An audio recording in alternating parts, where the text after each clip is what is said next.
महाराष्ट्रात दसऱ्याच्या सणापेक्षा जास्त चर्चा होते दसरा मेळाव्याची।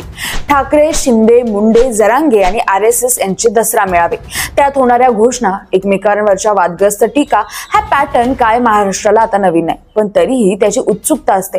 दरम्यान यंदा सुद्धा या पाचही दसरा मेळाव्यात वादग्रस्त टीका टिप्पण्या झाल्या आणि राजकीय वातावरण तंग झालं। पुढे भविष्यात यामुळे राजकीय वाद चिघळण्याची शक्यता निर्माण झाली आहे। नेमकं कुणी कुणाला कसं डिवचलंय, त्यानंतर कोण फणा काढून बसलंय, सगळं सविस्तर जाणून घेऊया या व्हिडिओच्या माध्यमातून। नमस्कार, मी काजल आणि तुम्ही बघताय मराठी मंडळी। यंदा भर पावसात ठाकरेंचा दसरा मेळावा पार पडला। हा दसरा मेळावा उद्धव ठाकरेंसाठी खास असणार अशी चर्चा होती, कारण पहिल्यांदाच ठाकरे बंधू एकत्र आल्यानंतर हा दसरा मेळावा पार पडणार होता। त्यामुळे या मेळाव्याला राज ठाकरे हजेरी लावणार अशी राजकीय वर्तुळात चर्चा रंगली होती। पण राज ठाकरे मेळाव्याला न आल्याने युतीचा सस्पेन्स कायम राहिलाय। दरम्यान अतिवृष्टीने शेतीचे नुकसान झाल्याच्या पार्श्वभूमीवर शेतकऱ्यांना सरकारने हेक्टरी 50,000 रुपये द्यावेत आणि कर्जमुक्ती करावी अशी मागणी उद्धव ठाकरेंनी केली। हेक्टरी 50,000 रुपये मदत ही केलीच पाहिजे। तर सत्ताधारी पक्षातील एकनाथ शिंदेंची शिवसेना, मोदी, फडणवीस, भाजप आणि राष्ट्रीय स्वयंसेवक संघाच्या शताब्दीवरही त्यांनी टीका केली आहे। आजच्या सुद्धा आपल्या वर्धापन दिनावरती भाजपची काही पाळलेली बेडकं ही डराडोरा करतील। उद्धव ठाकरे समोरच्या जनसमुदायाकडे बघून म्हणाले, अशी जीवाला जीव देणारी माणसं हेच खरं आयुष्यातलं सोनं असतं।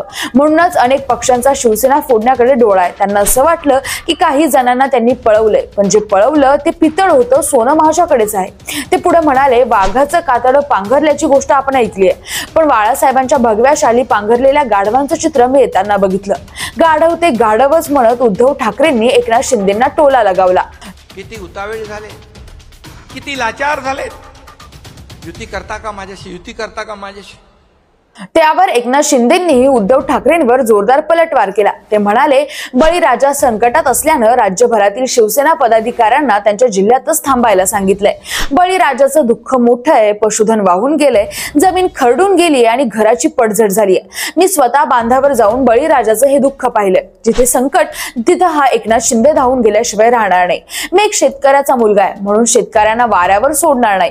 कपड्यांची इस्त्री सांभाळणारा आणि व्हॅनिटी घेऊन दौऱ्याला जाणारा एकनाथ शिंदे नाही, फेसबुक लाईव्ह करणारा हा एकनाथ शिंदे नाही, असं म्हणत शिंदेंनी नाव न घेता उद्धव ठाकरेंवर टीका केली। शेतकऱ्यांना वाऱ्यावर कधी सोडणार नाही, कारण मी देखील एक शेतकऱ्याचा मुलगा आहे। शेतकऱ्याचे कष्ट, दुःख, वेदना आम्हाला माहित आहे। तसंच ते पुढे म्हणाले, जे सोडून गेले ते लोक का जात आहे याचा आत्मपरीक्षण करणार की नाही। जगात असा कोणी अध्यक्ष नसेल जो स्वतःच्याच लोकांना संपवतो। आज बाळासाहेबांसमोर किती लोक बसायची, आता काय परिस्थिती आहे। स्थानिक स्वराज्य संस्थांच्या निवडणुका झाल्यानंतर त्यांची सावली तरी सोबत राहिली का, असा टोलाही एकनाथ शिंदेंनी उद्धव ठाकरेंना लगावलाय। याच दरम्यान उद्धव ठाकरेंनी पुढे संघ आणि मोदींवरही टीका केली। मला माहिती आहे सगळीकडे चिखल झालेला आहे, याचं कारण कमलाबाई। ते म्हणाले, मला माहिती आहे सगळीकडे चिखल झालाय, याचं कारण आहे कमळाबाई। आता तुम्ही म्हणाल पावसाचा आणि कमळाबाईचा काय संबंध, पण कमळाबाईच्या कारभाराने कमळबाईने स्वतःची कमळं फुलवून घेतली आहेत, पण जनतेच्या आयुष्याचा चिखल करून टाकलाय।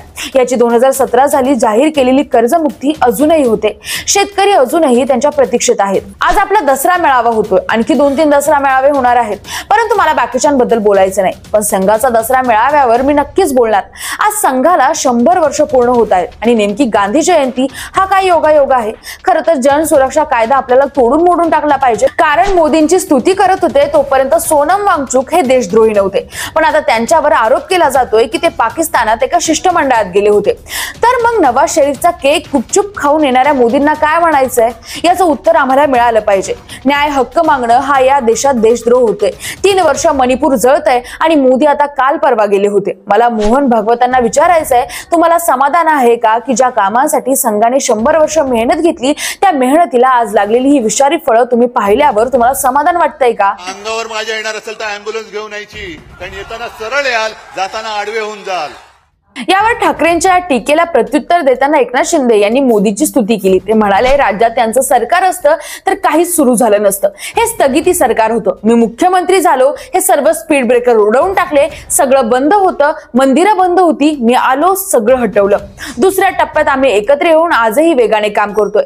पंतप्रधान नरेंद्र मोदी आमच्या मागे उभे आहेत, याचा सार्थ अभिमान आहे।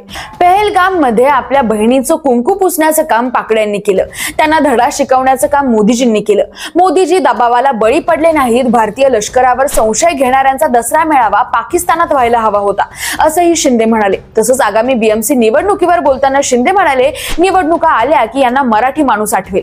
मुंबई पळवण्याचा कांगावा करतील, पण शिवसैनिक आहेत तोवर कुणी मायकालाल मुंबईला महाराष्ट्रापासून तोडू शकत नाही. अरे महाराष्ट्रातल्या जनतेने विधानसभात तुमचा मुर्दा पाडलेलाच आहे. अँब्युलन्स घेऊन या, अँब्युलन्स मधून परत जाल, म्हणजे तुम्हाला आम्ही फटके देऊ, तुम्ही परत जाल. मंत्री उदय सामंत, गुलाबराव पाटील, रामदास कदम यांच्यासह अनेक वरिष्ठ नेत्यांची भाषणं झाली. तेव्हा रामदास कदम यांनी खूप जहरी टीका केली आणि स्फोटक आरोप केलेत. ते म्हणाले, गेली 30 वर्ष मुंबई महानगरपालिका तुम्ही लुबाडून खाली. उद्धव ठाकरे यांनी बाळासाहेब ठाकरे यांचा मृतदेह 2 दिवस मातोश्रीवर का ठेवला होता? आतमध्ये तुमचं काय चाललं होतं? आम्ही मातोश्रीच्या खाली बसलो होतो. मी 8 दिवस मातोश्रीच्या बाकड्यावर झोपत होतो. सगळं कळत होतं, पण हे सगळं कशासाठी होतं? कुणीतरी सांगितलं, बाळासाहेब ठाकरे यांचा मृत्यू झाल्यावर त्यांच्या हाताचे ठसे घेण्यात आले. हे हाताचे ठसे कशासाठी घेतले होते? त्यावेळी मातोश्रीवर या सगळ्याची चर्चा सुरू होती. बाळासाहेब ठाकरे यांचे मृत्यूपत्र कधी करण्यात आले, त्यावर कुणाची सही होती, काढा सगळी माहिती, असं म्हणत रामदास कदम यांनी नव्या राजकीय वादाचा बॉम्ब फोडला. ते पुढे म्हणाले, उद्धव ठाकरे यांना मुख्यमंत्री पदाचा हव्यास होता. त्यांनी शिवसेना प्रमुखांच्या विचारांना तिलांजली दिली. त्यांनी काँग्रेस सोबत जाऊन शिवसेना सोनिया गांधी यांच्या पायाखाली बांधली. आज हे राज ठाकरे यांच्याकडे भिकेचा लोटा घेऊन जात आहे. आता एक काय 10 भाऊ आले तरी काय, पण सर्व शिवसैनिक एकनाथ शिंदे यांच्या पाठीशी उभे आहेत. कदमांच्या टीकेनंतर मुंबईतलं राजकारण तापले. दुसऱ्या बाजूला बीडमध्ये भगवानगड आणि नारायणगडावर सुद्धा दुसरा दसरा मेळावा पार पडला. मराठा विरुद्ध ओबीसी वादाच्या पार्श्वभूमीवर या मेळाव्याकडे तमाम मराठवाड्याचं लक्ष लागले. पंकजा मुंडे यांच्या दसरा मेळाव्याला धनंजय मुंडे यांची उपस्थिती आणि तिथे सरपंच संतोष देशमुख यांच्या हत्येप्रकरणी शिक्षा भोगत असलेल्या गुंड वाल्मिक कराड याच्या फोटोचं झळकलेलं बॅनर हा वादाचा मुद्दा ठरलाय. भगवान भक्तीगडावर आयोजित करण्यात आलेल्या भव्य दसरा मेळाव्यात आज पंकजा मुंडेंनी आपल्या मनातील सल, वेदना आणि संघर्ष खुलेपणाने बोलून दाखवला. मी दुर्गेच्या चरणी प्रार्थना करते की रक्तबीजाला जसं तू संपवलंस ती शक्ती आम्हाला दे आणि हा जे जाती पातीच्या धर्माच्या भिंती तयार झाल्यात ते राक्षस नेस्तो नाबूद करण्याची शक्ती. भाषणाच्या सुरुवातीला त्यांनी जरांगे पाटलांच्या मेळाव्याकडे रोख दाखवत भगवानगडाचा दसरा हिरावून घेतला. आता हा मेळावाही तुमच्या हातून हिरावला जाणार का, असा थेट सवाल जमलेल्या लोकांना केलाय. तसंच त्या आरक्षणाच्या मागणीबद्दल म्हणाल्या, जातीवादाचे राक्षस उभे राहत आहेत. जातीपातीचा राक्षस जाळला पाहिजे. शेतकरी अडचणीत आहे, पण शेतकऱ्याला मदत करण्यासाठी मुख्यमंत्री फडणवीस, केंद्र सरकार पाठीशी आहे. आमचा मराठा आरक्षणाला पाठिंबा आहे, पण आमची पहिल्यापासून भूमिका एकच आहे, आरक्षण आमच्या ताटातून नको. त्यांच्या वाक्यामुळे ओबीसी विरुद्ध मराठा संघर्ष भविष्यात आणखी तीव्र होऊ शकतो. गुलामीचं गॅजेट आपल्याला लागू केलं. गॅजेट गुलामीचं होतं म्हणजे आपले लेकर सुद्धा गुलाम समजता खरे तुम्ही आमचे.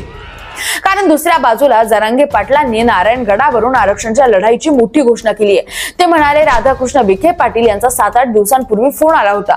अतिवृष्टी झाल्याने थोडं थांबा, GR गॅजेट प्रमाणे आरक्षण मिळेल असं आश्वासन त्यांनी दिले. त्यामुळे आपण आता 15 दिवस ते 1 महिना थांबू. दिवाळी होईपर्यंत वाट बघू. दिवाळी संपेपर्यंत निर्णय न झाल्यास आंदोलन करायचं आणि सरकारचं म्हणजे सत्ताधारी पक्षांची एकही सीट जिल्हा परिषदेला निवडून द्यायची नाही, असं आव्हान जरांगे पाटील यांनी उपस्थितांना केलंय. त्यामुळे आता जरांगे पाटील यांनी पुन्हा एकदा सत्ताधाऱ्यांचं टेन्शन वाढवलंय. तसंच लोकांना भावनिक साथ घालताना जरांगे म्हणाले, मी 5-6 महिन्यांपूर्वी तुम्हाला सांगितलं होतं की मी थोड्या दिवसांचा पाहुणा आहे, पण या इथे नारायणगडावर मला ताकद मिळते. आपल्या समाजाची लढाई थांबली पाहिजे नाही, गरिबांच्या पोरांचा फायदा झाला पाहिजे. दरम्यान मागील वर्षीच्या दसरा मेळाव्यात बोलताना पंकजा मुंडे यांनी ज्याच्या विषयी धनंजय मुंडे यांचं पाणही हलत नाही ते वाल्मिकांना असं कराडबद्दल विधान केलं होतं. मात्र यावर्षी धनंजय मुंडे यांनी वाल्मिक कराडचे बॅनरही झळकवल्यानंतर समर्थकांना तंबी दिली. म्हणाले, तुमच्या अशा वागण्यामुळे काय झालं माहितीये ना. अप्रत्यक्षपणे धनंजय मुंडे यांनी गेलेल्या मंत्रिपदाबद्दल खंत व्यक्त करून दाखवली. तर जरांगे पाटलांनी पंकजा मुंडेंवर बोलताना जहरी टीका केली. ते म्हणाले, 30 वर्ष तुम्हाला काय झक मारायला निवडून दिलं का? हे निवडणुकीच्या आधी आपल्याला डिवसतात. मी उत्तर दिलं की हे 3-4 महिने गप्प बसतात. इंग्रज तुमच्या घरात राहत होते का, म्हणजे तसा अर्थ काढू नका. त्या नागतोडीला मी बोललो का? कुणाला बोट लावायची गरज आहे का? लोकांच्या लेकरा बाळाला तुच्छ समजू नका. हरामखोरांनो, तिच्यासोबत काम करणाऱ्यांनो, 5-10 लाखांच्या कामासाठी त्यांना चाटू नका, असा टोला जरांगे पाटील पाटलांनी पंकजा मुंडेंसाठी काम करणाऱ्यांना लगावलाय. मराठ्यांनी तिथं कशाला झक मारायला काम करता, तुमचा स्वाभिमान जागा होऊ द्या ना. त्यामुळे आता पुन्हा एकदा मराठवाड्यात राजकीय वाद चिघळणार असं बोललं जातंय. यानंतर राष्ट्रीय स्वयंसेवक संघाच्या दसरा मेळाव्यात सरसंघचालक मोहन भागवत यांचं भाषण चर्चेत राहिलं, कारण त्यांनी महात्मा गांधी यांच्याबद्दल केलेलं वक्तव्य. एकीकडे गांधीजींच्या हत्येसाठी संघाच्या विचारसरणीला नावं ठेवणाऱ्यांसाठी हा धक्काच होता. मोहन भागवत म्हणाले, आज गांधी जयंती आहे. देशाच्या स्वातंत्र्य लढ्यात आणि स्वातंत्र्यानंतर देशाची व्यवस्था कशी असावी याबद्दल विचार देणाऱ्यांमध्ये गांधीजींचं योगदान अविस्मरणीय आहे. तसंच त्यांनी विविध मुद्द्यांवरही भाष्य केलं. त्यावेळी त्यांनी अमेरिकेचे नवे टॅरिफ धोरण, पहलगाम, जेनझींच्या आंदोलनावरून भाषणात मतं मांडली. मोहन भागवत यांनी आत्मनिर्भर होण्याची गरज असल्याचं म्हटलं. अमेरिकेच्या नवीन टॅरिफ धोरणासारख्या जागतिक धोरणामुळे सर्वांना फटका बसतोय. आपण एकटे जगू शकत नाही, म्हणून जगात परस्पर संबंध आवश्यक आहे. मात्र ही निर्भरता मजबुरी असू नये. स्वदेशी आणि स्वावलंबनाला पर्याय नाही, कारण सध्याच्या अर्थप्रणालीत दोष आहे. त्यामुळे श्रीमंती गरिबी वाढते आणि शोषणाची नवीन तंत्र तयार होतात, असं ते म्हणाले. एका अर्थाने यातून मोदी सरकारचं व्यावसायिक धोरण आणि संघाचे विचार यांच्यातील विचारांमध्ये तफावत येत असल्याचं चित्र आहे. परिणामी लवकरच संघ मोदींना पर्याय शोधेल आणि मोदींची देशाच्या राजकारणातून सुट्टी करेल अशा चर्चांना उधाण आलंय. तुमचं याबद्दल काय मत आहे? कमेंट करून नक्की सांगा आणि मराठी मंडळीला सबस्क्राईब करायला विसरू नका. धन्यवाद.